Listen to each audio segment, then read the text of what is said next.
Plastids 3 तरह के होते हैं। क्लोरोप्लास्ट जो हैं पौधों के अंदर होते हैं केवल प्लास्टिड्स। इसमें 3 तरह की चीज़ें होती हैं। क्लोरोप्लास्ट, ठीक है। अब इसमें क्लोरोफिल नाम का हरा पिगमेंट होता है, ठीक है, जिसकी वजह से हरा रंग आता है पेड़ पत्तों में, है ना। और क्रोमोप्लास्ट, ये हरे के अलावा जो भी रंग होते हैं, है ना, जो भी फल फूल पे रंग आते हैं वो क्रोमोप्लास्ट की वजह से आते हैं, क्रोमो। और दूसरा था ल्यूकोप्लास्ट, ठीक है, वो होता है कलरलेस। स्टार्च, ऑयल, ये सब होते हैं कलरलेस। ये ल्यूकोप्लास्ट जो होते हैं वो स्टार्च स्टोर करते हैं। क्या स्टोर करते हैं? स्टार्च या ऑयल, ठीक है। ये हमने कर लिया था। अब हम करने जा रहे थे वैक्यूल्स। दिखलाओ, वैक्यूल्स करेंगे। अगला पार्ट होता है वैक्यूल्स। अगली चीज़ क्या पाई जाती है कोशिका के अंदर? वैक्यूल्स।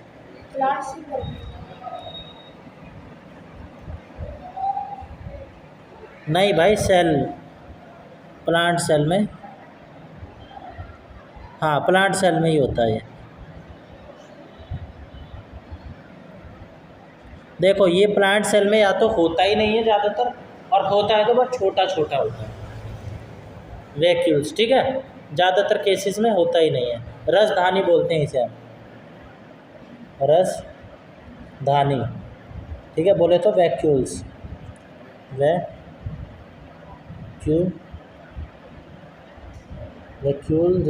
वैक्यूल्स, ठीक है। समझ में आई बात? कोशिकांग ही होते हैं ये। कोशिकांग for storage and support, the organelles for storage and support, यानी कि स्टोर रूम एक तरीके से मान लो इसे। देखो, वैक्यूल्स सेल के अंदर मौजूद पानी के गुब्बारे जैसा होता है एक स्ट्रक्चर, जैसे पानी के गुब्बारा होता है ना, थैली जैसा, है ना, वैसा स्ट्रक्चर होता है किसमें? सेल के अंदर। कोशिका के अंदर ही होगा भाई, वही पढ़ रहे हैं तो, है ना। इनके बाहरी परत पर सेलेक्टिवली परमिएबल होती है। सेलेक्टिवली परमिएबल मतलब मैंने तुम्हें बताया था क्या होता था भाई? चुनिंदा परागमय, मतलब कि सेलेक्टिवली परमिएबल, चुनिंदा मतलब कि ऐसी परत होती है जो ये डिसाइड करती है कि क्या चीज़ अंदर आएगी और क्या चीज़ बाहर जाएगी। जैसे चाय की छन्नी होती है ना, वो क्या डिसाइड करती है कि चाय नीचे जाएगी और पत्ती ऊपर रहेगी, है ना। वैसे ये डिसाइड करता है कि क्या चीज़ अंदर जाएगी। इसके ऊपर जो परत होती है, वैक्यूल्स के ऊपर परत होगी भाई, अंग है उसकी भी तो कोई परत होगी, है कि नहीं। तो क्या चीज़ अंदर जाएगी और क्या चीज़ बाहर रहेगी। थैली जैसा होता है ये, ठीक है, गुब्बारे जैसा। अब ये काम कैसे करता है? प्लांट सेल में होता है ये ज़्यादातर, प्लांट सेल में। प्लांट यानी कि पौधों के कोशिकाओं में होगा, पेड़ पौधों के कोशिकाओं में। ये आमतौर पर एकदम बीचों बीच बहुत बड़ा होता है, ठीक है, बीचों बीच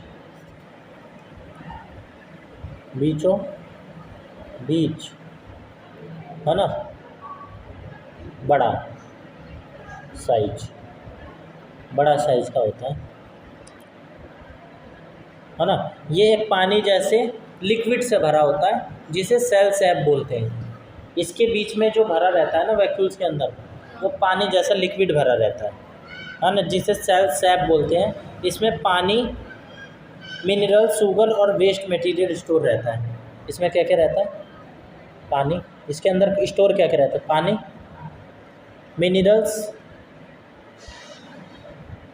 मिनरल्स जो हमारे शरीर को चाहिए ना। जैसे भाई ये मिनरल्स ही होते हैं, कैल्शियम मिनरल है, आयरन मिनरल है, हाँ, पोटेशियम मिनरल है, ये सब स्टोर रहता है कि नहीं? मिनरल्स पता है ना?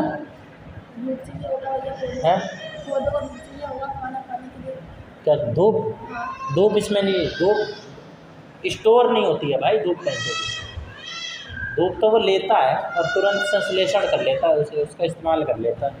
प्रकाश संश्लेषण कौन सी प्रक्रिया होती है भाई? जिस प्रक्रिया के माध्यम से पौधे अपना खाना बनाते हैं। जैसे तुम्हारी सांस बंद कर दो तो तुम जिंदा नहीं रह पाओगे, है ना। आज ये टेस्ट था तो मैंने नहीं लिखा था। क्या? आज भैया ऐसे टेस्ट करवा रहे थे सर बेसिक से, कह रहे थे कि देखते हैं क्या को कैसे मूवी के लायक है या फिर नहीं। मेरा भैया मन के अंदर आ रहा था कि मेरे को, मैं भैया बार बार भूल रहा था कि पौधे किसकी वजह से खाना बनाते हैं। मैंने याद भी बहुत किया था, फिर मेरे मन में आया प्रकाश संश्लेषण, वही लिख दिया मैंने। लिख दिया? हाँ, तो मेरे को लगा ये क्या पता मैंने गलत लिखा। सही तो लिखा है। और क्या क्या आया था, और क्या क्या पूछा था? ये संस्कृत का पूछ रहे थे और सारे सब्जेक्ट का हुआ था? सारे सब्जेक्ट। ठीक है, ये होता है मिनरल स्टोर रहता है इसके अंदर। और शुगर यानी हमारा वाला शर्करा, चीनी, हमारा हाँ। वाला चीनी होते हैं। भाई जो भी चीज़ मीठी हो, ठीक है, हमारा वाला क्या, जो हम चीनी खाते हैं वही नहीं होती चीनी भाई। शुगर कोई भी मीठी चीज़, ग्लूकोज का फॉर्म, ग्लूकोज, ठीक है। और वेस्ट मटेरियल, इसमें क्या क्या स्टोर रहता है, ये चीज़ें, वेस्ट मटेरियल, ठीक है, यानी अवशिष्ट पदार्थ, ये सारी चीज़ें स्टोर रहती हैं। और जो एनिमल में रहता है, एनिमल सेल में भी ये होता है ना। तो ये ना या तो होता ही नहीं है, या तो होता ही नहीं है, या बहुत छोटा होता है, छोटा होता है, ठीक है। बात समझ में आ गई है ना। जो सिर्फ टेम्परेरी स्टोरेज का काम करता है, इसमें अगर होता भी है तो बहुत टेम्परेरी स्टोरेज रहता है, ठीक है, परमानेंट नहीं रहता। इसमें परमानेंट ये चीज़ स्टोर रहती है। इसका काम समझ में आ गया। तो जब पौधों को पानी मिलता ही नहीं है तो वो मुरझा जाते हैं। क्यों? वो इसी वैक्यूल की वजह से होता है, क्योंकि वो स्टोर ही नहीं कर पा रहे हैं भाई। पानी आया, स्टोर ही नहीं कर पाया। अब पानी आया ही नहीं तो स्टोर ही क्या करेगा, तो मुरझा जाएगा ना। तो ये सिकुड़ के छोटे हो जाते हैं, तो पौधा भी सिकुड़ जाता है। समझ में आ गई बात? पौधे मुरझा जाते हैं किसकी वजह से? वैक्यूल की वजह से, है ना, रसधानी, है ना। तो जैसे तुम्हारे घर की टंकी होती है ना, वाटर टैंक, तो जब टंकी में पूरा पानी भरा होता है तो पानी टैप में यानी टोटी में बड़े प्रेशर से आता है, बहुत प्रेशर से आता है कि नहीं। तो नलों में बहुत, लेकिन जब नहीं रहता तो बहुत कम आता है पानी, है ना। तो उसी तरह से प्लांट सेल के वैक्यूल्स में खूब सारा पानी भर जाता है, तो वो सेल के अंदर से प्रेशर देता है, सेल के अंदर से प्रेशर देता है ना, जब बहुत सारा पानी भर जाता है, और सख्त उसे बनाए रखता है, पत्तों को सख्त बनाए रखता है, ठीक है, थोड़ा सा स्ट्रक्चर देता है, मजबूती, है ना। अगर पानी कम हो जाए तो वैक्यूल सिकुड़ जाता है और प्रेशर ख़त्म हो जाता है और पौधा मुरझा जाता है ना। बिल्कुल, बात समझ में आ गई। पानी कम हो जाते तो सेल्स से सिकुड़ जाता है, सेल्स का ये सिकुड़ जाता है, वैक्यूल्स, सेल्स के अंदर का वैक्यूल सिकुड़ जाता है, सिकुड़ ही जाएगा भाई जब पानी स्टोर ही नहीं कर पा रहा है, पानी मिनरल से, है ना, मिट्टी से ये सब चीज़ें तो लेगा। अब सफ़ेद फूलों में कोई पिगमेंट नहीं होता, ठीक है, सफ़ेद, हाँ, तो उसमें क्या होता है, ल्यूकोप्लास्ट होगा, वो सफ़ेद रंग के लिए जिम्मेदार होते हैं ना। सफ़ेद रंग के लिए क्या जिम्मेदार बताया था? ल्यूकोप्लास्ट बताया था कि नहीं? सफ़ेद रंग या रंगहीन, जो जैसे आलू वगैरह, स्टार्च जिसमें, समझ में आई बात। अब देखो, सेल में हमने माइटोकॉन्ड्रिया कल देख लिया था, powerhouse of the cell होता है जिसके अंदर एटीपी नाम के एनर्जी स्टोर होती है ना, और डीएनए भी उसका अपना होता है खुद का, है ना, और उसी की सहायता से वो सांस लेता है और एनर्जी बनाता है एटीपी के रूप में, है ना। फिर हमने कल प्लास्टिड कर लिए थे और आज हमने वैक्यूल कर लिया। अब हम करेंगे, यही पार्ट होते हैं भाई, पार्ट यही थे। कोशिका के अंग हमने सारे कर लिए भाई। उम्मीद है तुम पक गए होगे कोशिका के अंग पढ़ के, है ना। तो अब बहुत हो गया पकना, अब आखिरी उस पर आ गए हैं, मतलब आखिरी नहीं, अभी भी 2-3 दिन तक रह गया है। अब सेल फैक्ट्री को हमने पूरा समझ लिया कि अंदर फैक्ट्री की तरह क्या क्या चीज़ क्या क्या काम करती है, पूरा समझ लिया। अब आता है कि जब हमें चोट लगती है तो घाव खुद कैसे भर जाता है। खुद भर जाता है ना, कैसे बढ़िया ये। भर गया ना घाव। हाँ ये तो गया। या जब हम छोटे बच्चे से इतने बड़े होते हैं तो कैसे इतने बड़े हो गए, है ना। तो इसका जवाब छिपा है अगले टॉपिक में। तैयार हो भाई अगले टॉपिक। क्या आज तो क्या वही पढ़ा भैया आज तो, है। वही पढ़ा भैया आज तो। हाँ तो वही पढ़ा रहा हूँ भाई, और क्या पढ़ा रहा हूँ मैं भाई। भैया आप कल पढ़ाओगे क्या वही ये वाला टॉपिक आज पढ़ाऊँगा भाई, कल पढ़ना चाहते हो क्या। वही। हाँ तो आज पढ़ लो ना, आज ही तो पढ़ा रहा हूँ। तो देखो इसमें बताया गया अगला जो टॉपिक है ना, रेडी टू गो बियॉन्ड नाम की हेडलाइन है, तुम्हारे बुक अभी भी नहीं आई होगी मार्केट में। तो कब पता करा था तुमने लास्ट टाइम, बुक का कब पता करा था। अभी तक क्लास के ज़्यादातर बच्चे आए भी भैया मेरी क्लास में लेकर तो आए PDF आई स्कूल वाले बुक हाँ, इस साल की लेकर तो आए पर वो इंग्लिश मीडियम किया, वो हिंदी मीडियम के लिए भाई मीडियम। अब देखो इसमें बताया गया है वायरस, वायरॉइड्स और प्रायोन्स असल में एसेलुलर होते हैं। ये अलग अलग वो होते हैं सूक्ष्म जीव। वायरस, वायरॉइड्स और प्रायोन्स असल में असेलुलर होते हैं, मतलब इसमें कोई सेल ही नहीं होता। वायरस के अंदर कोई सेल ही नहीं होता। बैक्टीरिया में भी होता था, है ना, चाहे एक कोश की हो, लेकिन एक कोशिका तो होती थी उसमें। हम बहुत कोश की है, हाँ हम बहुत सारी हजारों लाखों कोशिकाओं से मिलके बने, है ना। हमारे तो भाई खून में ही रेड ब्लड सेल नाम की ही लाखों कोशिकाएं हैं, है ना। वाइट ब्लड सेल लाखों है कि नहीं। तो लेकिन जो वायरस होते हैं उसमें एक भी सेल नहीं होता प्रॉपर। हाँ वायरस में DNA जो होता है ना, DNA RNA उसके ऊपर प्रोटीन कोट होता है जो वायरस होता है। तभी जो वायरस जो होता है ना, जो कोविड-19 का वायरस था, वो प्रोटीन की कोटिंग थी उसके ऊपर, खाली वो प्रोटीन से मिलके बना था, ठीक है। और वायरॉइड्स जो होता है वो तुमने देखा नहीं होगा कभी। वायरॉइड्स देखा तो वायरस भी नहीं होगा, लेकिन वायरॉइड भी होता है। येलो भाई सब कट गया मेरा।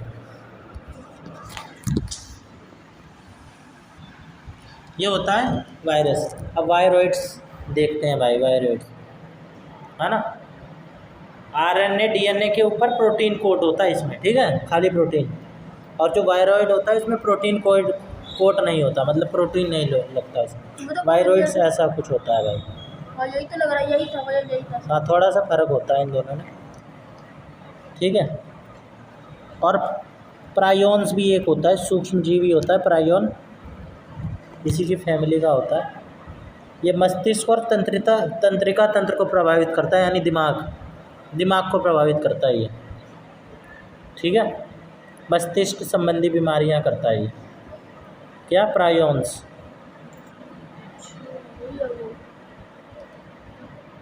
डायरेक्ट दिमाग को अटैक करता है। हाँ इसके बाद चित्र आ नहीं रहे। वैसा ही होता है जैसे ये दोनों होते हैं ना, वैसे ही होता है ना। सिर्फ एक खराब मुड़ा हुआ प्रोटीन होता है जिसमें DNA नहीं होता। DNA होता ही नहीं है। हाँ तो ये हमारे सेल्स में आके ही एक्टिव होता है, हमारे सेल्स को भोजन की तरह इस्तेमाल करता है। जैसे कोरोना वायरस जब तक बाहर था वो कोई कुछ नहीं कर सकता था, वो मरा हुआ था समझ लो, है ना। लेकिन बैक्टीरिया जब बाहर है, वो बाहर भी जिंदा है, अंदर आके हमें नुकसान भी पहुंचाएगा। लेकिन वायरस है, बाहर है तो मरा हुआ है, अगर उसको हमारा अंदर आ गया तो उसे अब सेल्स मिल गए हमारे, तब वो जिंदा हो गया भाई साहब। अब उसकी होगी पार्टी, अब वो बढ़ाएगा अपने आप को। चल बेटा। हाँ जानवर अटैक, अब समझ में आ गया क्या पूछा था तुमने। क्या जानवर का अटैक कैसे करता है। हाँ कि अटैक कैसे करता है ना। जानवर को नहीं करता था वो। भाई जानवरों में भी करता है, लेकिन वो जो कोरोना वायरस था वो सबसे ज़्यादा इंसानों के सेल्स पे कर रहा था, इंसानों को उस पर कर रहा था, जानवरों को। इंसानों ने भैया कोविड-19 जो बनाया था वो क्या काम करता था। कोविड-19 भाई कोविड-19 ही तो है, उसका जो वैक्सीन बनाई थी। वैक्सीन। हाँ भाई वो समझ लो वो होती है, उसको बोलते हैं एक्वायर्ड इम्यूनिटी। ये शायद मैंने तुम्हें करवाया। एक्वायर्ड इम्यूनिटी का कॉन्सेप्ट ये होता है कि तुम्हारे शरीर में मरा हुआ कोरोना वायरस डाल देते हैं। मतलब जो कोरोना वायरस उसका छेड़छाड़, मतलब उसका प्रोटीन वोटीन बिगाड़ के, प्रोटीन से मिलके बनता है ना, प्रोटीन वोटीन उसका तोड़ ताड़ के अंदर डाल देते हैं मार मोड़ के, ठीक है। ठीक है। अब शरीर को क्या लगता है भाई साहब कोई खतरनाक एजेंट आ गया है बॉडी में, तो शरीर के वाइट ब्लड सेल्स एक्टिव हो जाते हैं और शरीर का इम्यूनिटी सिस्टम एक्टिव हो जाता है, बोले तो रोग प्रतिरोधक क्षमता एक्टिवेट हो जाती है। हाँ। एक्टिवेट हो गई। अब शरीर क्या करता है, वो तो मरा हुआ है लेकिन हमारे शरीर को नहीं पता मरा हुआ डाला इसने। हमारे शरीर कोरोना वायरस में तो मरा हुआ था। मरा हुआ मतलब वो वैसे मरा हुआ है, ये जो हमने शरीर में डाला है इसका एकदम ही प्रोटीन वोटीन सब बिगाड़ के डाला है। बस जिंदा लाश हो गई। हाँ, जिंदा लाश है समझ। वो अंदर जाएगा तब भी वो मरा ही रहेगा, क्योंकि खाली हमने लाश वो है। जिंदा नहीं हो पाएगा। अच्छा, वो समझ गया, वो लाश है, उसके अंदर हाँ। ना खून है ना कुछ ना हाँ, दिमाग तो है। हमारी बॉडी को क्या लगेगा, हमारे रोग प्रतिरोधक क्षमता को, कि कोई तो ऐसा आ गया है जो ये खतरनाक नुकसान पहुंचा सकता है। तो शरीर क्या करती है, रोग प्रतिरोधक क्षमता डेवलप करने लगती है। हाँ। कर ली, बहुत सारी कर ली। अब उसको मार मुड़ के ख़त्म कर दिया, भाई वो तो हारेगा ही, पहले से ही मरा हुआ, मार मुड़ के ख़त्म कर दिया। और दूसरा काम क्या हुआ, हमारे शरीर में वो लड़ने वाले जो चीज़ हैं सैनिक, वो तैयार हो गए कि अब जब असली का आए तो अब तो सैनिक तैयार है बॉडी। तो आप पहले उसे नहीं मारेंगे जो नहीं, वो तो मरे हुए हैं भाई, मरे हुए को और क्या मार। नहीं, जो हमारे बॉडी के अंदर घुस गया था, जो पहले से घुस गया था कोरोना जिस वजह से हमने जो मरा हुआ डाला है हमने, हाँ। अब जो आएगा ना अब नहीं हो सकता हमें कोरोना वायरस, क्योंकि हमारे शरीर उसको लड़के ख़त्म कर देगा। अगर पहले से हो गया है तो उसको कोई ठीक नहीं कर सकता है, ठीक नहीं कर पाएगा। अगर उसकी भाई क्षमता होगी तो वो बच जाएगा लड़ बिड़ के, अगर शरीर नहीं तो इंसान की मौत हो जाएगी। मतलब कहने का मतलब ये कि कोरोना हो रखा है इसके बचने के चांस कम है। ऐसे कौन कह रहा है, मैंने कब कहा चांस कम होंगे भाई। जैसे मान लो 100 लोगों की कोरोना हुआ है ना, 80 लोगों की शरीर में इम्यूनिटी थी अच्छी खासी, उन्होंने सैनिक तैयार करने शुरू कर दिए उसी वक्त, है ना। 20 लोग उतने सैनिक तैयार नहीं कर पाए जितने 80 लोगों ने कर दिए, अब है ये ना। बुखार तो वो क्यों 20 हो लोग, गया? तो जब शरीर में इतनी सारी लड़ाई झगड़ा हो रहा है, फाइट वाइट हो रही है, तो बुखार नहीं आएगा। अच्छा। शरीर में जब बहुत सारी चीज़ें होती हैं तो बुखार आता है, मतलब शरीर फाइट मार रही है, समझ में भैया आएगा। मेरे को तो कोई बुखार ही नहीं हुआ भैया, फिर भी मैंने पैरासीटामोल का एक पीस लिया बच्चा। हाँ, तो सबको नहीं हो रहा था भाई बुखार, कभी कभार शांति से भी लड़ाई झगड़ा हो जाता है ना। एक बार शांति से बैठ के भाई देख, बात ऐसी है यार। नहीं ऐसा कुछ नहीं, ठीक है। हाँ। अब देखो भाई मैं क्या बताता हूँ, कहाँ कहाँ तुम निकलवा देते हो, कोरोना वायरस की पूरे उसमें निकलवा दिए थे। वैसे एक बात तो है हाँ। अच्छे से। अब देखो, how do normal cell grow and divide, कि जो हमारे शरीर में कोशिका होती हैं वो बढ़ती कैसे हैं और बढ़ती कैसे हैं। जैसे 1 से 2, 2 से 3 या 2 से 4, है ना, 4 से 8, वो बढ़ती कैसे हैं। बढ़ती और बढ़ती। बढ़ती और बढ़ती, बढ़ेगी भी भाई, अपना भी साइज़ भी बड़ा करेगी हाँ। और अपने जैसों को और भी को भी पैदा करेगी, अपने बच्चों को भी तो पैदा करेगी, भाई चल बेटा। है ना। तो हमारे शरीर में सेल्स हमें ज़िंदा रखने के लिए, ठीक है, सेल्स हमेशा के लिए ज़िंदा नहीं रहते, उनकी कुछ एज होती है, जैसे हमारी एज होती है ना, वैसे सेल्स की भी एज होती है ना। तो जब हम बूढ़े हो जाते हैं तो मरते क्यों हैं नेचुरल तरीके से, कि उतने सेल्स बन नहीं पाते, सेल्स बनने की रफ्तार कम हो गई, है ना, तो इंसान बूढ़ा होकर मर जाता है। भैया और कोई डॉक्टर्स का वो इलाज नहीं कर पाते कि भाई सेल्स और बढ़ जाए? नहीं भाई, आज तक ऐसा नहीं है, आज तक ऐसा नहीं हुआ अभी सेल जनरेशन। तब मेरे को लगा यार होता होगा, तभी तो ये माइकल जैक्सन पूरी टीम बैठा के डॉक्टर के अंदर। किसने, माइकल जैक्सन ने टीम बिठा दी, कौन जी गया भाई माइकल जैक्सन, 40, 50, 60 साल पे मर गया था, 50 से कम में ही मर गया था मेरे ख्याल से, कम उम्र में मरा था वो। मैंने वो ये न्यूज़ में देखी थी। भाई वो अपना ट्रीटमेंट वगैरह करवा ले तो वो बात अलग है, ब्यूटी वगैरह का, उसने गोरे होने का ट्रीटमेंट करवाया था माइकल जैक्सन ने। अब भाई छोड़ो तुम, मेरे उसको परीक्षा मत लिया करो। अब आगे देखो, how do normal cell grow. हमारे शरीर में सेल हमेशा जिंदा नहीं रहते, वो बड़े होते हैं और फिर टूट कर नए सेल बनाते हैं, और सेल का टूट कर नए सेल बनना सेल डिवीज़न कहलाता है। सेल डिवीज़न क्या होता है पता चल गया, सेल का टूट कर कोशिका विभाजन, कोशिका विभाजन, विभाजन बोलते हैं इसे, कोशिका विभाजन। ठीक है, जब जब एक कोशिका अपने दो या दो हाँ। चार से अधिक होकर उनका विभाजन करती है तो उसे कोशिका एक विभाजन कहते हैं। हाँ, कोशिका दो या अधिक होकर कोशिका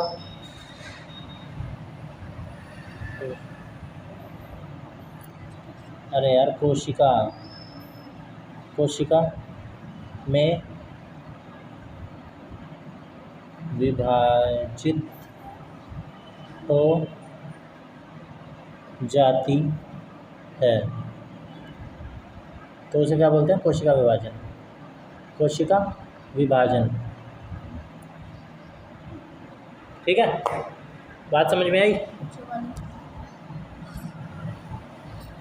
अगर सेल डिवाइड ही नहीं होंगे तो हमारे कटे हुए बाल हाँ। कभी वापस नहीं आएंगे। हमने बाल कटवाए दोबारा आ जाते हैं ना। अच्छा तो मतलब भैया जो भैया एक सवाल हाँ। मैंने देखी है बहुत कि बड़े बहुत सारे लोगों को बहुत कम एज में उनके बाल सफेद हो जाते हैं। सफ़ेद हो जाते हैं हाँ। तो भाई वो हमारे जो बाल का रंग डिसाइड होता है ना, वो एक प्रोटीन की वजह से होता है जिसे बोलते हैं कैरोटीन और बायोटीन वगैरह की। उनके शरीर में वो प्रोटीन बनना कम हो जाता है। और अगर उन्हें वो बढ़ाने हो प्रोटीन बहुत तो भाई अगर वो बाहर से सप्लीमेंट वगैरह ले लें बाहर से तो हो जाता है, वरना नहीं हो पाता। वरना अगर घर का खाए तो भी नहीं होगा। भाई अब कुछ भी खा लें भाई, वो खा जो हम खा रहे हैं भाई वो भी खा रहे हैं।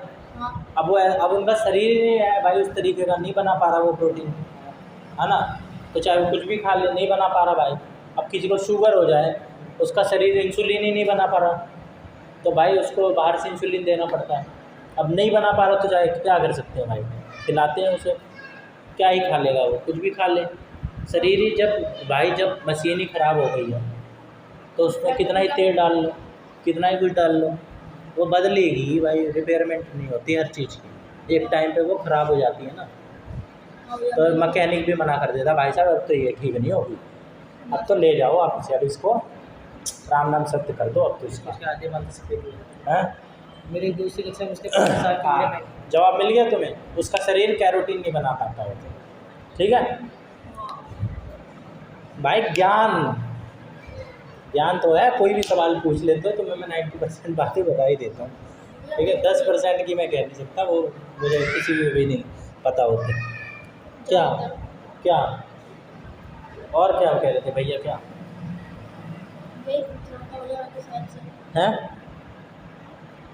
हाँ, ये एक मेरा दोस्त है, ये 15 साल की उम्र में उसकी आज ही भैया मैंने देखी, उसकी 15 साल की उम्र में थोड़ी यहाँ पे दाढ़ी है और यहाँ पे लंबी जैसी नीचे आपसे ज़्यादा बड़ी। हाँ तो भाई सबकी ग्रोथ अलग अलग होती है ना। वो ये कह रहा था ना कि मैंने एक साल या 2 साल पहले अपने पापा के रेजर लिया। ऐसा कुछ नहीं होता भाई, ये फर्जी बात है, ये कुछ नहीं होता। रेजर लिया भाई, जब उसकी बॉडी बनाने होती है तो भी बनाती है, ऐसा कुछ नहीं होता। गलत साइंस है ये। ठीक है, तो अगर सेल डिवाइड नहीं होंगे तो हमारी हाइट भी नहीं बढ़ेगी भाई, उतने की उतने। हमारी चोट भी ठीक नहीं होगी। वो भी जा रही है भैया मेरी। हो जा रही है ना, हाँ, तो मतलब सेल्स ग्रो कर रही हैं, नई सेल्स आ रही हैं उस जगह। मरी जहाँ पे चोट लगी वहाँ की सारी सेल्स मर गई, स्किन की वो वाली सारी सेल मर गई। अब भाई उसकी जगह नई सेल आएगी, तब वो मरी हुई हट जाएगी सारी और नई आएगी तो ठीक हो जाएगी ना चोट, है कि नहीं। तो घाव कभी नहीं भरता अगर नई सेल्स नहीं आती।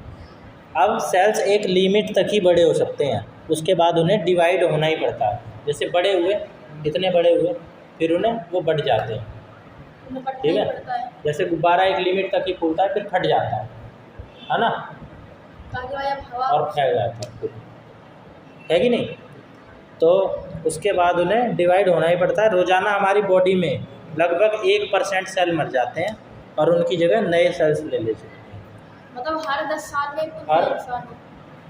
10 साल में क्यों भाई, हर दिन बोला है मैंने भाई, हर दिन में अगर 1% बढ़ रहे हैं हाँ तो 100 दिन में तुम्हें तो नए इंसान लगभग नए इंसान नहीं भाई। अब इतना बढ़ता हड्डी है। भाई नए इंसान का मतलब क्या है। अब जरूरी थोड़ा है कि भाई, जरूरी थोड़ा है कि ये वाला सेल्स भी उसी 1% में आए भाई। क्या पता रेड ब्लड सेल्स ज़्यादातर मरते हैं। भैया जितना हमारी सबकी एज अलग अलग होती है भाई सेल्स की। भैया जितने सेल्स मरते हैं उससे ज़्यादा डेवलप होते हैं हर दिन। नहीं भाई, जितने मरते हैं उनकी जगह नए आ जाते हैं। उतने ही हाँ तो ठीक है। हमारा तो कुछ घटा ही नहीं भैया। है हमारा तो भैया कुछ घटा ही नहीं। घटा क्या नहीं? हमारा 1% सेल मर गया, आपने कहा। हाँ तो उसकी जगह नए आ जाएंगे ना। 1% कम हुए तो 1% बढ़ गए। हाँ बस हाँ तो और क्या, हमारा मैंने क्या बोला? मैं सोच रही है 1% घटा 1% बढ़ा। हाँ तब तो भैया हमें तो हमारा तो भैया कुछ भी नहीं, हमारा तो भैया कुछ भी नहीं हुआ भैया। जितना हाँ तो घटा कुछ भी उतना नहीं हुआ बढ़िया। ना। हाँ, यही बात है। मेरे को लगा 1% घटा होगा, फिर आधा % बढ़ा होगा। नहीं भाई, ग्रो हुआ जैसे बच्चा है, उसकी हाइट बढ़ती है तो उसमें सेल्स की रफ्तार ज़्यादा है बनने की। ठीक है, सेल्स ग्रो जल्दी होता है उनमें, तो ग्रो होता है तो डिवाइड भी होगा, ग्रो होके एक लिमिट तक होके बढ़ जाएगा, है ना। तो उसमें रफ्तार ज़्यादा होती है, इसलिए उनकी हाइट वाइट बढ़ती है। तो एक उम्र तक हमारे बॉडी में सेल्स वगैरह बढ़ते हैं, स्पीड उनकी ज़्यादा होती है। अब नया माल है भाई, नया फैक्ट्री से आया है माल बच्चा, हाँ तो उसकी तो स्पीड ज़्यादा होगी ना। अब जैसे एक उम्र आएगी फिर घटने लग जाएगी ना, तो शुरू में सबसे ज़्यादा होती है, फिर धीरे धीरे कम होने लग जाती है। और ये मेरे दोस्त की दादी भाई मेरे से भी छोटी हाइट की है। दादी वादी का क्या है भाई? हाँ तो उनकी हाइट थोड़ा कम हो जाएगी भाई, हड्डी थोड़ा उनकी कम हो जाएगी। उनकी स्किन नहीं देखी तुमने? हाँ स्किन ढीली पड़नी शुरू हो जाएगी, है ना। वो जल्दी थकने लगेंगी क्योंकि सेल्स अच्छे से काम नहीं कर रहे हैं, बुढ़ा गए हैं सेल भी, है ना। उतने बन नहीं पा रहे हैं जितने खर्च हो जा रहे हैं, है ना। तो बूढ़े ऐसे होते हैं। समझ में आ गई बात? अब एक एक्टिविटी दी हुई है, प्याज की जड़ का जादू। तो हम खुद माइक्रोस्कोप के नीचे सेल को डिवाइड होते देख सकते हैं, बुक में है तुम्हारी, ठीक है। एक पानी से भरे जार के ऊपर एक प्याज रखो, एक पानी से भरा जार लो, हाँ उसके ऊपर एक प्याज रख दो ताकि उसकी नीचे वाली जड़ें पानी को छूती रहें। जड़ें होती है ना उसमें, ऐसे सफ़ेद देखा होगा तुमने, हाँ है ना। तो वो जड़ें जो हैं उस पानी को छूती रहें, है ना। टिका के रख दो। 5-6 दिन बाद देखोगे कि सफ़ेद रंग की जड़ें होंगी ना, वो उग आएंगी, वो उग जाएंगी, है ना।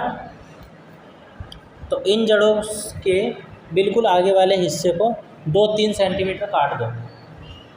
जो नीचे से काट दो 2-3 सेंटीमीटर, इतना काट दो। काट के निकाल दिया।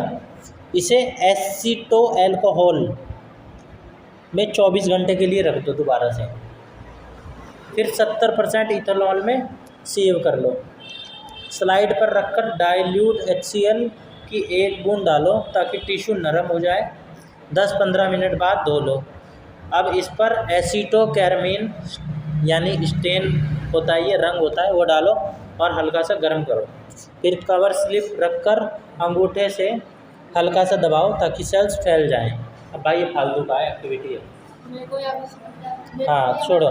माइक्रोस्कोप में आपको अलग अलग सेल दिखेंगे इस प्रोसेस में, ठीक है। और उनके अंदर के क्रोमोसोम्स दिखेंगे, धागे जैसे होते हैं, वो अलग अलग शेप में बढ़ते हुए दिखेंगे। भाई बुक होती तो तुम्हारे बुक में दिखला देता, मैं इसमें दिखला नहीं सकता। 2.17 चित्र दिया हुआ है, चित्र देख के समझ जाते तुम। तो जड़ हमेशा इसलिए बढ़ती है क्योंकि उसके टिप के सेल लगातार डिवाइड होते रहते हैं। जो उसके टिप पे रहता है ना सेल, वो डिवाइड होता रहता है, जो एकदम लास्ट में बढ़ता रहता है, तो इसलिए उसकी जड़ें बढ़ती हैं। अब सेल डिवीज़न, कोशिका विभाजन।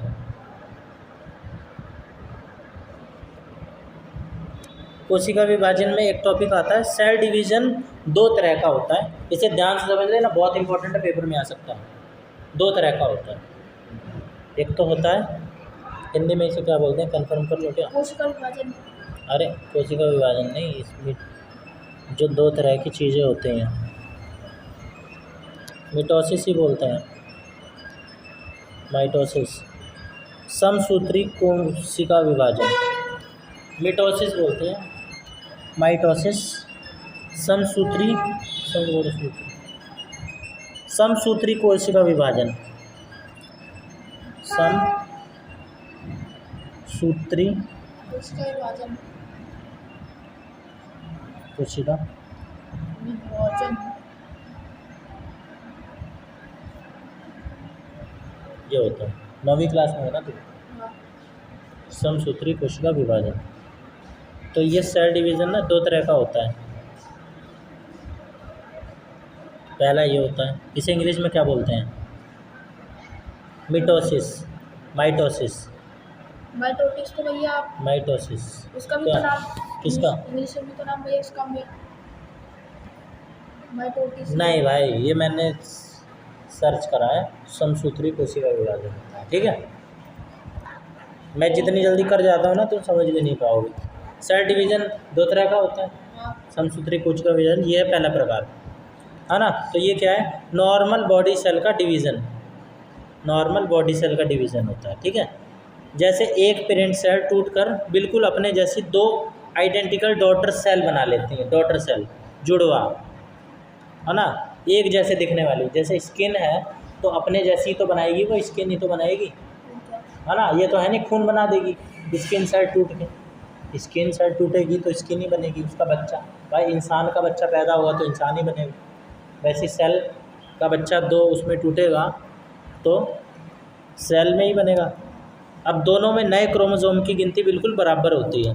क्रोमोसोम इनमें अलग अलग जो होते हैं ना वो बिल्कुल बराबर बराबर होते हैं। जैसे किसी डॉक्यूमेंट की फ़ोटोकॉपी करवाते हो ना, हाँ, या जब आपकी स्किन कट जाती है तो आसपास के सेल्स मिटोसिस करके बिल्कुल वैसी ही स्किन बना देते हैं ना वैसी। जैसे वैसलीन होती है भैया वो, वैसलीन? हाँ, वैसलीन स्किन फटने पे उसे लगाते हैं। अबे फटने पे नहीं कह रहा हूँ भाई वो तो रूखेपन की वजह से वो उसमें वो आ जाता है, सूख गई है स्किन तुम्हारी ऊपर की, वो स्किन बनने का वो बता रहा हूँ भाई, फटने का नहीं। बोरोप्लस भी लगाते हैं ऐसे तो भाई सेंट भी छिड़कते हैं खुशबू के लिए, उसका स्किन से क्या रोल? वो दूसरा चीज़ है भाई। जो हमारी स्किन, अभी मैं तुम्हें ऐसे कांटा मार दूँ, ब्लेड मार दूँ मैं तुम्हारे, तो वो थोड़ी दिन बाद सही हो जाएगी ना, स्किन आ जाएगी दोबारा से, आ जाएगी ना, जुड़ जाएगी। तो किसकी वजह से आएगी? समसूत्री कोशिका विभाजन। स्किन ही आएगी, बाल नहीं आएंगे वहाँ पे, क्योंकि समसूत्री कोशिका विभाजन हुआ। ठीक है, समझ में आ गई बात? तो ये नॉर्मल बॉडी सेल का डिवीज़न है। नॉर्मल कोई सेल बॉडी होगी, हाँ, सेल बॉडी होगी, पूरी सेल की बॉडी तो होगी भाई, उसकी डिवीज़न नॉर्मल सेल बॉडी की डिवीज़न। डिवीज़न बोले तो उसका बटना, भाग होना, है ना, उसके कई सारे भाग हो जाए। ठीक है, अब देखो ये सिर्फ हमारे रिप्रोडक्टिव ऑर्गन में होता है। दूसरी जो चीज़ है, ये चीज़ समझ में आ गई?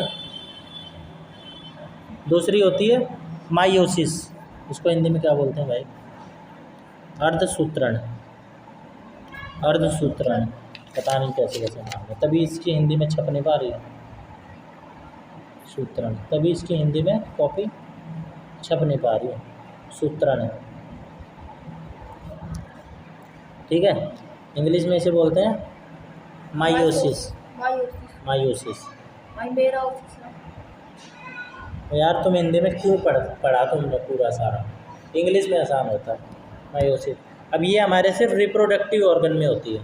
रिप्रोडक्टिव ऑर्गन 8वीं क्लास में बताया है ना, क्या होता है? मेल में टेस्टिस होता है, टेस्टिस बोले तो वृषण, और फीमेल्स में क्या होते हैं? ओवेरीज होती हैं, ओवेरीज, ओवेरीज भाई, ओवेरीज भाई। वृषण नहीं देखा क्या तुमने? ये जो होता है भाई, पता है ना, ये जो नीचे लटकता रहता है वृषण। और ओवेरीज नहीं देखा? दिखाऊं? डिम्ब ग्रंथि बोलते हैं इसे।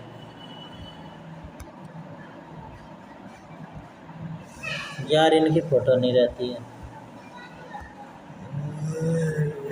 लड़कों की तो शाम डाल देते हैं, कहते हैं ये बुक कर देते हैं।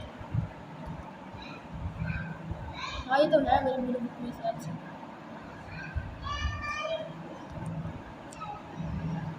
ये तो मेरे शायद से एक्स है मेरे हिसाब से। यहाँ से एग्स रिलीज होते हैं, हम महिलाएं क्या करती हैं, एग रिलीज, और हम क्या करते हैं, कम भी स्पर्म रिलीज करते हैं ना भाई। यही देख लो, यही है ना, ये जो साइड में होता है, हमारे में टेस्टिस होता है, तो इनमें ओवरी होती हैं ये दो अगल बगल, इससे अंडे रिलीज होते हैं, और हमारे से क्या रिलीज होते हैं, स्पर्म्स, इनके में भी होते हैं।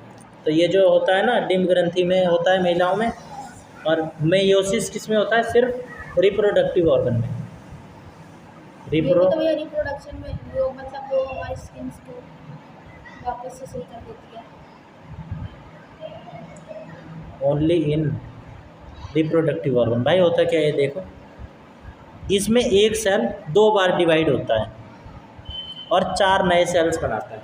जैसे एक सेल है बदले दो 2 बार डिवाइड होगा, एक बार डिवाइड हुआ तो ये एक और एक बन गया, है ना। अभी एक और बार डिवाइड होगा, एक इसका बन जाएगा, एक इसका, एक इसका और एक इसका, ये एक और बार डिवाइड हो गया। तो एक सेल कितने बनाया, 4 सेल बना दिए, एक सेल बना दिया ना।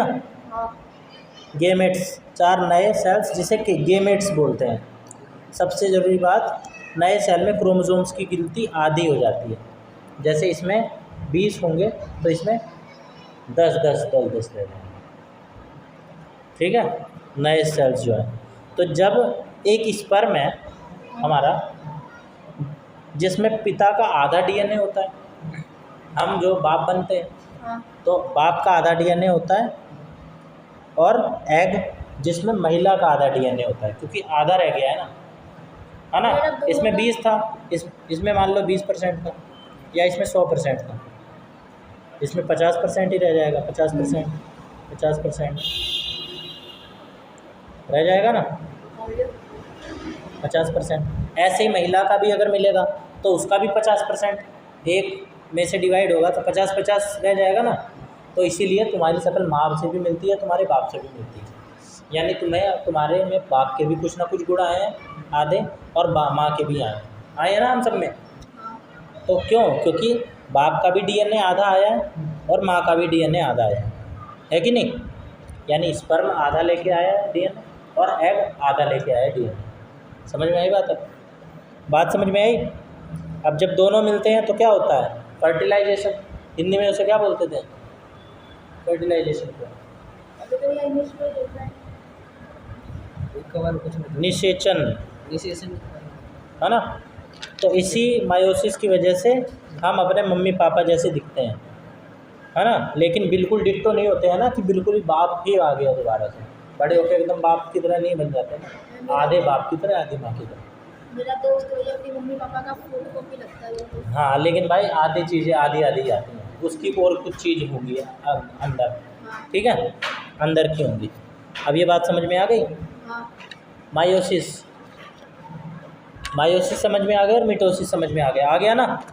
अब बताओ भाई, सेल में बहुत बड़ा माइटोकॉन्ड्रिया होने की बजाय बहुत सारे छोटे छोटे माइटोकॉन्ड्रिया होते हैं। तो छोटे छोटे माइटोकॉन्ड्रिया होने से उसका सरफेस बढ़ जाता है, जिससे वो सेल्स के लिए ज़्यादा एनर्जी बना पाते हैं, ठीक है।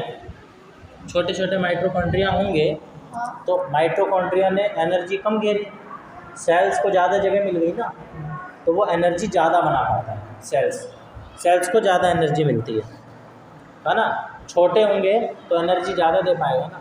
अगर भाई माइटोकॉन्ड्रिया बड़ा हो गया तो एनर्जी कम दे पाएगा, जगह कम बची। छोटी चीज़ तो बड़ी चीज़ छोटों को ज़्यादा नहीं भाई, इसमें ये वाला कॉन्सेप्ट रहता है, अगर बड़ा हो गया वो तो जगह, जितनी जगह रहती है ना उसी हिसाब से वो एनर्जी दे पाते हैं।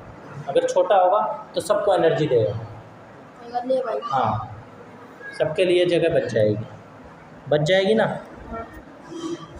अब ये बताओ, अगर हमारी स्किन सेल्स मिटोसिस की जगह मायोसिस से डिवाइड होने लगे तो क्या होगा, बताओ। मायोसिस और मिटोटिस मिटोटिस तो भैया जो मान लो मिटोसिस की जगह हाँ हमारी स्किन मायोसिस से डिवाइड होने लगे, इस प्रोसेस से डिवाइड होने लगे, तो क्या होगा? अगर ऐसा हुआ तो नई स्किन सेल्स में डीएनए आधा रह जाएगा, है ना? आधा रह जाता है ना इसमें डीएनए, हाँ डीएनए आधा रह जाएगा। वो सेल्स अपना नॉर्मल काम नहीं कर पाएंगी और घाव कभी ठीक नहीं होगा, सेल्स मर जाएंगी, क्योंकि पूरा बनना चाहिए। इसमें आधा बनेगा तब तो चलेगा, क्योंकि आधा आधा लेके आते हैं। इसमें भाई पूरा बनना चाहिए डीएनए 100%। बात समझ में आ गई तो हिलाओ अभी अपने जाके मुंडी। हमारी चोटें सही होती है। हाँ, अब भाई कितना रह गया? सेल थ्योरी करा ही देता हूँ भाई, आज मैं ख़त्म, तुम्हारा बढ़त ख़त्म हो गई। Cell culture and science and society. Cell culture क्या होता है? सेल कल्चर पता है क्या होता है? साइंटिस्ट बॉडी के बाहर लेबोरेटरी में, लेबोरेटरी देखिए जिसमें बहुत सारे उपकरण रखे रहते हैं, दूरबीन, उसमें एक्सपेरिमेंट करते हैं, देखते हैं, है ना? खून की जांच, मूत्र की जांच करते हैं ना, लेबोरेटरी में ही तो करते हैं। सब तो सेल कल्चर यही होता है कि साइंटिस्ट बॉडी के बाहर एक स्पेशल लिक्विड में, न्यूट्रिएंट में सेल्स को रखकर उगाते हैं। एक लिक्विड में सेल्स को रखकर उगाते हैं खुद बाहर। वैसे तो बॉडी के अंदर उगता है, लेकिन साइंटिस्ट क्या करते हैं? बाहर उगा देते हैं। कहते चलो आया पूरी दुनिया को हाँ। बता दे। इसी को बोलते हैं सेल कल्चर, ठीक है? कल्चर हाँ, सेल कल्चर। क्या बोलते हैं इसे? Cell culture. Cell culture. इसी से दवाइयाँ, कोशिका संवर्धन, हिंदी में इसे बोलते हैं कोशिका संवर्धन। कहाँ है? अरे यार कैसी है, आधी चीज़ आगे आधी चीज़ पीछे, कोई तरीका ही नहीं है, कोई तरीका ही नहीं है। एक स्ट्रक्चर होता है किसी चीज़ का। लो, आधी चीज़ यहाँ है, आधी चीज़ वहाँ है। या समझ उसकी नहीं तरह आया। ज़्यादा पे ज़्यादा हो जाता है। अबे क्यों हो गया था? एक कॉपी लगाओ ना प्रॉपर। इसे बोलते हैं कोशिका संवर्धन, कोशिका संवर्धन, संवर्धन। इसमें क्या होता है? बॉडी के बाहर, बॉडी के बाहर यानी लेबोरेटरी में, लैब में, है ना? क्या हुआ? सेल्स सेल्स उगाने की प्रक्रिया को क्या तो कहते हैं? उगाना। मैं तुम्हें एक लाइन में बताता हूँ ताकि तुम याद रखो, सारी चीज़ें मैं तुम्हें एक लाइन में बताता हूँ ताकि तुम याद रखो। मेन लाइन बताता हूँ, छोटी करके वो भी। वरना आगे तो बड़ी बड़ी लाइन हो। नहीं तो इतनी मोटी बुक रहती है, वो पूरी ही पढ़ लो भाई, सारी चीज़ काम की लिखी है। मैं तुम्हें क्यों छोटा करके बताता हूँ? ताकि तुम्हारे दिमाग में बैठे रहे। छोटी तो सी समझ में आ गई? छोटी सी ज़्यादा बैठते हैं दिमाग। सेल कहते हैं इसे, सेल कल्चर बोलते हैं, ठीक है? इसी से दवाइयाँ बनती हैं, वैक्सीन्स, जैसे कोरोना की वैक्सीन बनी थी भाई, किसी साइंटिस्ट ने इंसान के अंदर तो जाके कोरोना क्या कर रहा है वो तो देखा नहीं, सेल जैसा बनाया, है ना?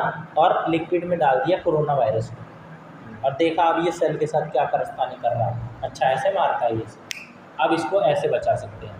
समझ में आएगा? पहले साइंटिस्ट ने दवाई बनाई होगी, पहले देखा कि वो कैसे काम कर रहा है, तब तो दवाई बनाएंगे कि भाई इसके लड़ने के लिए क्या उपाय है, ये चीज़ दे दो, ये मजबूत बना दो। कौन सी एक 57 लगेगी। हाँ, अब समझ में आई बात?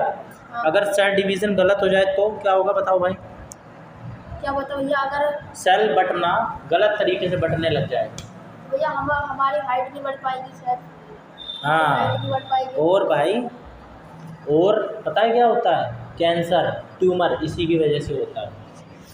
कैंसर और ट्यूमर पता है किसकी वजह से होता है? इस वजह से सेल डिवीज़न गलत तरीके से होने लगती है, ठीक है? तो तुमने देखा होगा किसी का मुंह वो देखा होगा ऐसे हो जाता है, तंबाकू के उस पे हो जाता है ना? हाँ। तो क्यों हो गया? क्योंकि कोशिका की वृद्धि तो भैया अलग ही स्पीड वो से लोग होती है। नशे करते हैं उसकी वजह से उनका वो क्या कहते हैं, उनका मुंह पे वो कैंसर भी हो जाता है। तो जो भी लोग नशा करते हैं उनसे वो तो उनसे सेल्स पे क्या क्या प्रभाव पड़ता है? भाई सेल्स के अंदर हानिकारक चीज़ें चली गई, तुमने खाई तो वो खून में तो मिली। हाँ तुमने तंबाकू खाया, उसके अंदर जो भी गलत चीज़ें होंगी हाँ। वो खून में मिलेंगी। अब भाई खून में सेल्स हैं, सेल्स हो जाएंगी कंफ्यूज, भाई ये क्या कूड़ा कबाड़ा डाल रहा है कि नहीं, ये क्या डाल रहा है, ले भाई गलत, पगला जाती है सेल, पगला के बढ़ने लग जाती है सीखते सीखते। अपने आप में। हाँ पगला जाती है, जैसे नशा चढ़ता है ना इंसान में, पगला जाए हाँ भैया। हट, हाँ तो भैया। ऐसे सेल भी पागल है हट।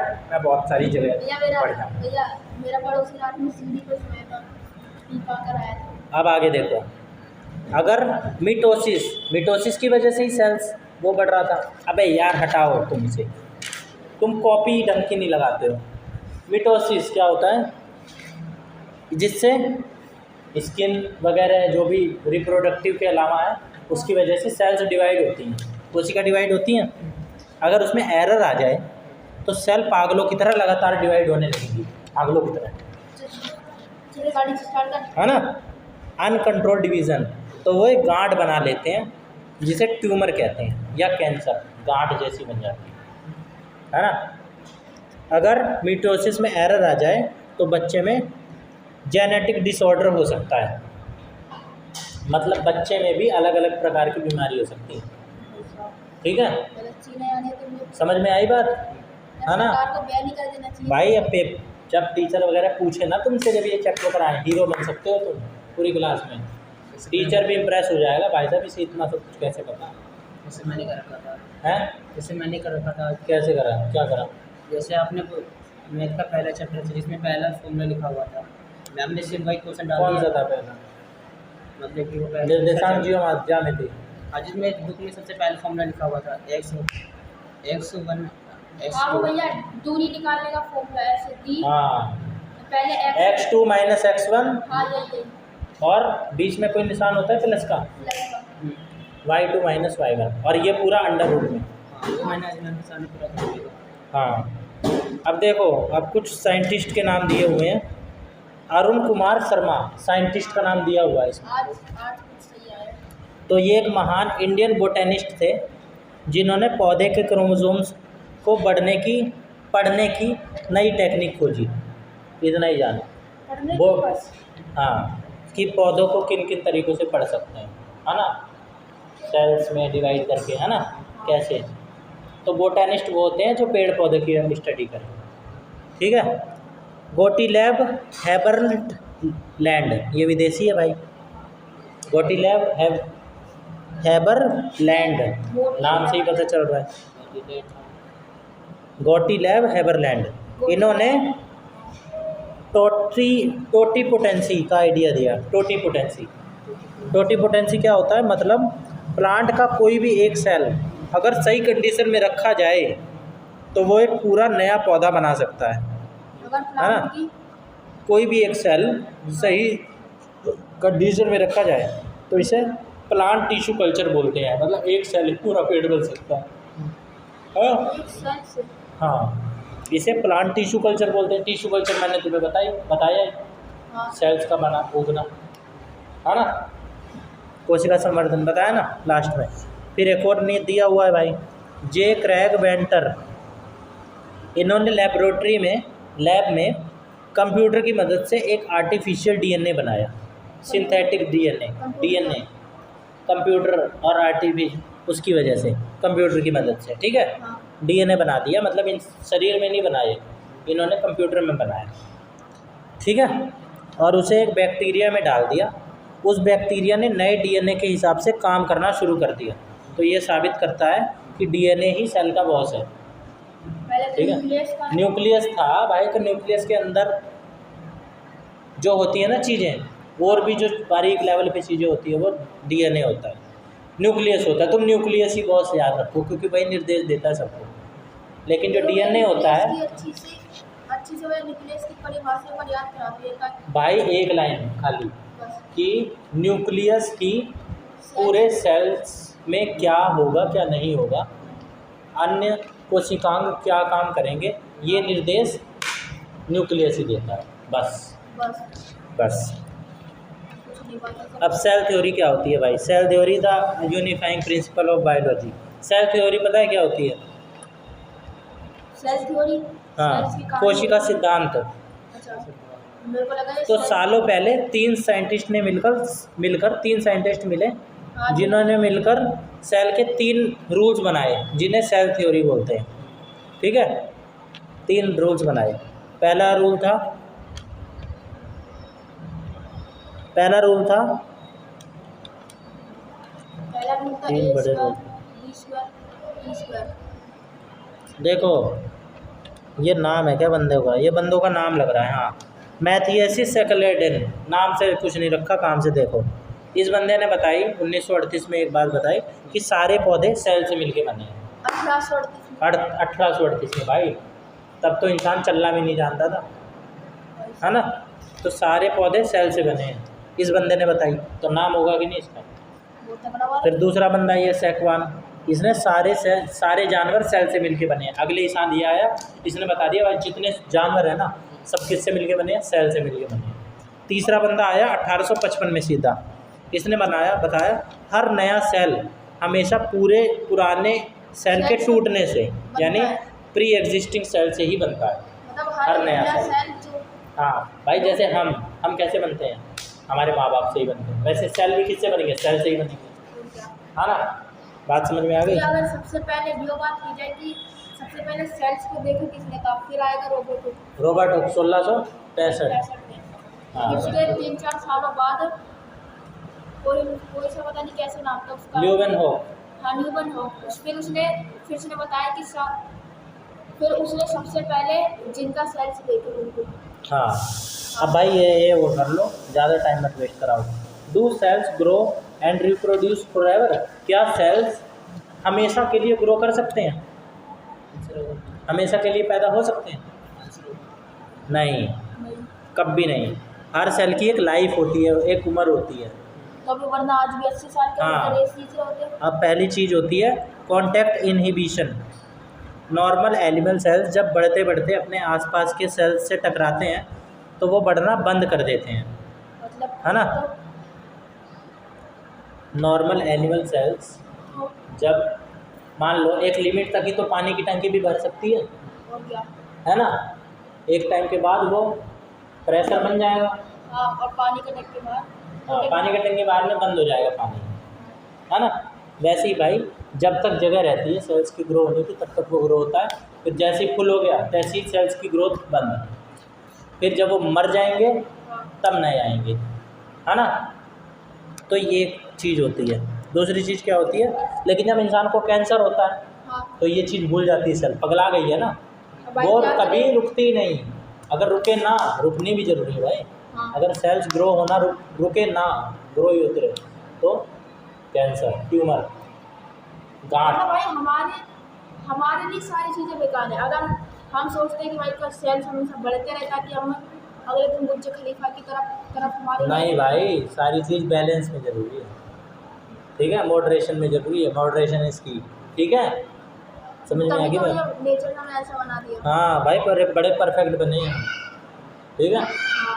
बस कुछ चीज़ें गलत है, जैसे हमें पता नहीं भूख क्यों लगती है भाई, कभी भूख ही ना लगे, कभी प्यास ही ना लगे, हमें कुछ करने की ज़रूरत ही ना लगे, पड़े रहें, मज़े करें, उड़े हम, जो हमारा मन करे वो करें, जो आ जाए, जो हमने सोचा वही हो जाए। भाई साहब जैसे मैंने सोचा, भाई साहब आइसक्रीम खाने का मन कर रहा है, तुरंत आइसक्रीम खा लो, लेकिन इससे भी बड़ी दिक्कत हो जाती है हाँ। कि हम ये चीज़ तो कभी पूरी हो ही नहीं सकती ना भाई। ये तो परफेक्ट है, परफेक्ट तो कुछ होता भी नहीं। एक भी चीज़ ऐसी नहीं होती जिसको हम कह दें परफेक्ट है। मान लो हमें सब कुछ जो हम सोच सकते हैं मिल भी जाता, तब भी कुछ ऐसा रहता जो रह ही जाता। यारी तो शायरी जैसी बन गई। मान लो अगर जो भी सब कुछ होता अच्छे से अच्छा वो हमें मिल ही जाता, तब भी कुछ ऐसा होता जो हमेशा रह ही जाता। हाँ भैया, हाँ भैया याद है, आज वो चैप्टर पढ़ा था मैंने इकोनॉमी का। क्या? सर ने कहा था कि अगर मान लो बेटा तुम्हें जैसे भैया हम सब उन्होंने कहा कि बेटा तुम लोग पहली क्लास में थे, जब तुम स्कूल जा रहे थे तब तुम रो रहे थे कि नहीं मेरे को नहीं जाना। फिर तुम थोड़े टाइम बाद गए, स्कूल गए, फिर तुमने सोचा चलो आज मम्मी चीज़ी चाहिए, वो टॉफ़ी चाहिए, और आज फिर तुम छठी में आ गए, टॉफ़ी कट गई, अब तुम्हें कुरकुरे चाहिए, और नौवीं आ गए, अब कुरकुरे कट गए, अब तुम्हें चौमिन और मोमोज चाहिए। हाँ 10th तक तो भाई तुम्हारी फिर भी कुछ ख्वाहिश रह जाएगी हाँ ऐसी। उन्होंने कहा कि भाई हाँ। तो भाई हजारों ख्वाहिश ऐसी कि हर ख्वाहिश पे दम निकले। बहुत मिले मेरे अरमान लेकिन फिर भी कम निकले। बहुत निकले मेरे अरमान लेकिन फिर भी कम निकले। अब आगे देखो, प्रोग्राम्ड सेल डेथ, मतलब सेल की डेथ होती है बड़े प्रोग्राम तरीके से, है ना। भाई पहले डीजे उजे बजा के उन्हें करके चल भाई। कभी कभी सेल्स प्रोग्राम, वो वाला नहीं भाई, प्रोग्राम होता है एक प्रोग्राम, मतलब सिस्टमेटिक, जैसे कंप्यूटर में प्रोग्रामिंग होती है ना। मतलब बिल्कुल अच्छे तरीके हाँ, से ये बढ़िया। लोकल भाषा का इस्तेमाल क्यों करने लग जाते हो भाई। ये वाली लोकल वाला प्रोग्राम वो नहीं भाई। प्रोग्राम मतलब शरीर में भी एक प्रोग्रामिंग हो रही है ना, हाँ प्रोग्राम है हमारा, प्रोग्रामिंग, है ना। और क्या बोलते हैं उसे, कोडिंग, हाँ कोडिंग। तो ये सब होता है। तो कभी कभी सेल्स शरीर की भलाई के लिए खुद सुसाइड कर लेते हैं भाई साहब, मर जाते हैं। वह कोई कैंसर। जैसे जब बच्चा माँ के पेट में होता है, एम्ब्रियो होता है वो, तो उसकी उंगलियों के बीच जाला जैसा होता है, वेब, है ना।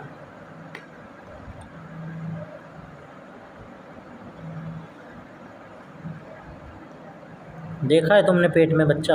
हाँ भाई मैंने वैसे तो उसमें तो देखा है, उसके पेट से कुछ पाइप जैसी होती है। तस्वीर मिल जाए तो भाई सब मज़ा ही आ गया। मैंने तो उसी में देखी इमेजेस। आजा आजा आजा। इतनी स्पेसिफिक नहीं आएगी कि हाथ का वो आ जाए, इतनी स्पेसिफिक ज़्यादा ही डीप में पूछ लिया ना मैंने। अब मैं इस पर दिखला दूँ लेकिन शिफ्ट करूँगा तो ये पूरा कट जाएगा। मतलब यार ये जो है ना हमारा, ये चीज़, ये चीज़ इतनी है ना, ये पूरी जुड़ी रहती है ऐसे। जैसे मतलब छिपकली वगैरह का देखा होगा, वो पूरी जुड़ी रहती है ना आपस में, मेंढक वगैरह की देखी होगी। मतलब फिर हम अपना उंगली। ये फिर ये मर जाती है, ये जो या बाकी की होती है ना, हाँ ये सुसाइड कर लेती है क्योंकि इसकी ज़रूरत ही नहीं है आगे चल के। वरना तो है ना? फिर हम अपनी उंगली को हाँ, हटाई दो। तो ये आपस में उंगलियां जुड़ी रहती हैं शुरू में हमारी, उसकी वजह से। जैसे मेंढक की, बत्तख वगैरह की देखी होगी तुमने, हाँ जुड़ी रहती है ना, क्योंकि उनमें जुड़ी रहेगी भाई, क्योंकि उन्हें तैरने के लिए पूरा चाहिए ना। उनकी अगर ऐसी उंगली रहेगी तो वो पानी को अच्छे से तैर ही नहीं पाएंगी, बीच से पानी निकल जाएगा। हमें तो तैरने की ज़रूरत ही नहीं, हमें तो सामान पकड़ने की ज़रूरत है, तो इसलिए हमें ये ज़रूरत ही नहीं, तो ये मर जाते हैं। ठीक है, कोई भी नहीं बताएगा भाई, कोई भी नहीं बताएगा। हमने देखा। मेरे को तो ये पता ही नहीं था कि पेट के अंदर ये बिल्कुल ऐसा हो जाता है। हाँ, और क्या क्या कारण तो है। पीसीडी की वजह से ही, यानी कि प्रोग्राम सेल की डेथ की वजह से ही सेल मर जाते हैं और हमारी उंगलियां अलग अलग हो जाती हैं। ठीक है, अब हमने कर लिया भाई ये वाला चैप्टर। कल हम करेंगे इसको रिवाइज और परसों होगा तुम्हारा टेस्ट। ठीक है, अच्छे से। परसों होगा तुम्हारा। हम जाके फिर खाना पीना खाओगे? भैया हाँ वो मैं भी सोच रहा हूँ भैया, अगर इंसान को भूख ही ना लगे तब तो भैया कैसी चीज़ होगी। बस लोग खाली अपने शौक पूरे करेंगे। मैं भी सोच रहा था इंसान को हमेशा खुशबू सुनती भाई मेरे को तो नहीं लग रहा, मेरे को लग रहा है अभी 2-3 दिन का और रह गया। एक बात और सोचनी कि इंसान को उसे खुशबू सुन के भूख क्यों लगती है। भाई खुशबू सूंघ के क्यों भूख लगेगी? अगर तुम्हारा पेट भर गया है तो कितनी खुशबू आती रहे। अब तुम पार्टी में जाते हो, हाँ तुमने खाना पेट भर के खा लिया, खुशबू तो तब भी आती ही रहती है, तब भी तुम्हें भूख लगती है? नहीं लगती ना। तो बस भैया पेट भरने के बाद खुशबू से भूख नहीं लगती भाई, भूख से भूख लगती है। इंसान को भैया भूख ना लगे तब तो ये ज़्यादा से ज़्यादा बस लोग सुसाइड वाले के बंदे सबकी ज़्यादा लग रहा है। हाँ चलो, अब हमने कर लिया बहुत सा, अभी हम बाकी की चीज़ें कल से करेंगे। ठीक है भाई बहुत हिम्मत तोड़ चल भाई, वैसे ख़त्म हो गया है। हाँ। तुम्हें इसके जो क्वेश्चन आंसर है ना, जो चैप्टर के पीछे दिए रहते हैं, हाँ, वो भी अच्छा। करवा दूँगा, NCERT वो भी करवा दूँगा। ठीक है, तो इसमें टाइम लग जाएगा। तो भैया कोई कह नहीं सकता। क्या कह नहीं सकता? तुम्हें अभी भी नहीं आता? अभी भी तुमसे मैं पूछ लूँ तो अभी भी नहीं बता पाओगे? बताना राइबोसोम क्या करता है, बताना राइबोसोम। पौधों के लिए काम निकलो, फिर कुछ भी नहीं आता तुम्हें।